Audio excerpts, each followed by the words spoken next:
Hello there. A bumper edition of the paper review for you today after a week that's seen plenty of build-up to the Euro 2012 playoffs and the fall of a top Italian crook.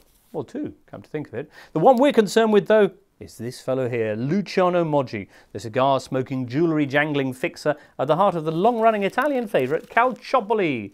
Moggi, or Lucky Luciano, was Juve's Director General and, in his spare time, the head of something called the Cupola, or Dome, a network of influence that reached everywhere, from politicians to journalists to players and especially to referees, to whom he would issue instructions over untraceable mobile phones that he'd buy in from Switzerland. Burners, like in The Wire, or some burners, perhaps. In this case, he famously locked one unhelpful referee in the loo and then left for the airport with the key. But it's now Moggi himself who's destined for a spell in the can because guilty. Moggi gets 5 years and 4 months, plus a 3-year ban on attending any sporting events. All this for sporting fraud and conspiracy to commit sporting fraud.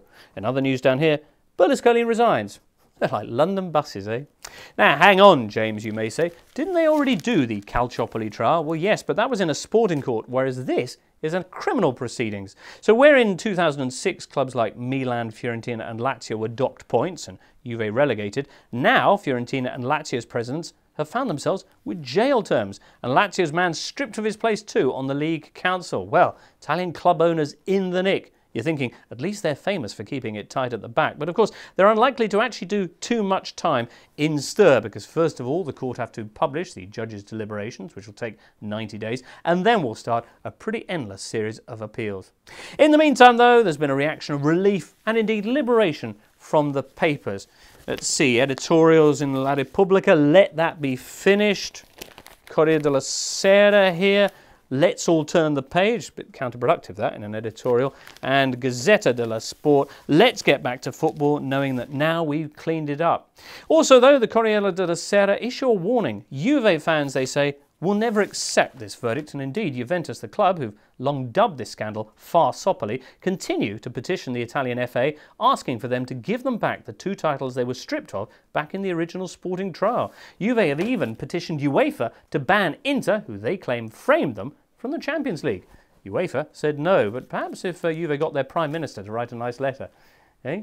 Oh.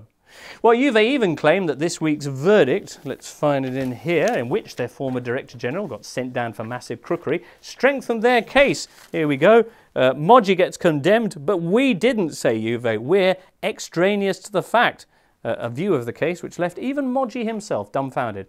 Extraneous how, he responds. I was your Director General and you even bought me the Swiss SIM cards.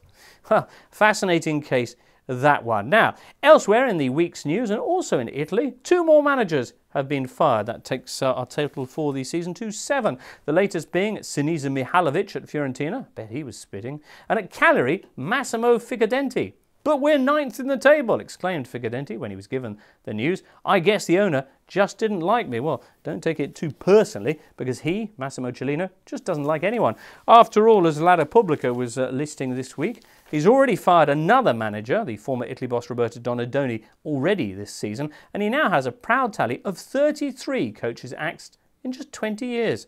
It's been through more Cagliari commanders than Sitting Bull, you might say. But, Cellino comments, the only regrets I have are the managers I didn't fire.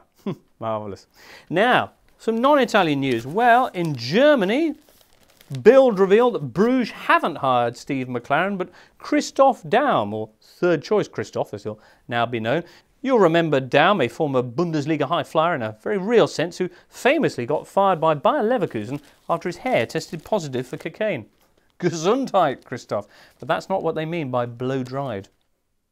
Let's finish off today, anyway, with Portugal, who are heading into 2 very dramatic Euro 2012 playoffs with Bosnia-Herzegovina, and coming off a very dramatic week of preparations too. They've been rocked by yet another player row. Bosingwa following in the footsteps of Ricardo Carvalho and declaring, I'll never play for Portugal again, while Paulo Bento is in charge. Explains Bosingwa, he wasn't picking me. I've stayed silent till now, but this is just too disrespectful.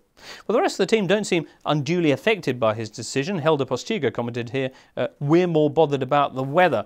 And it certainly is a delicate clash. Bosnia-Herzegovina very much wound up for this one. Portugal are the team that knocked them out of the World Cup playoffs just 2 years ago. And it was interesting to see the Portuguese team's arrival in Sarajevo this week, greeted by 200 or so Bosnian fans who tried to wind up Cristiano Ronaldo by chanting Messi, Messi at him. Thankfully, not a reference to his hair, that would be too cruel, but to his Argentine arch rival, Flea being Messi's nickname. Well, the flea in the ear is O Jogo's headline, but, says the paper, Cristiano Ronaldo smiles with the air of a man who will soon be using the pitch for his answer. Similar theme in Record, where the headline is, it's a Messi booster for Ronaldo. These fans may regret it, says the paper, because the Portuguese star always scores when he hears shouts for his Argentine rival. Except when he's playing against him, of course. Well, no doubt that there's an exciting few days ahead for us with that and the other two-legged qualifying playoffs, and we'll have all the reaction to them from the papers next Friday, along with other stuff as well. Hopefully you'll be joining us for that. For now, though, from all of us here, goodbye.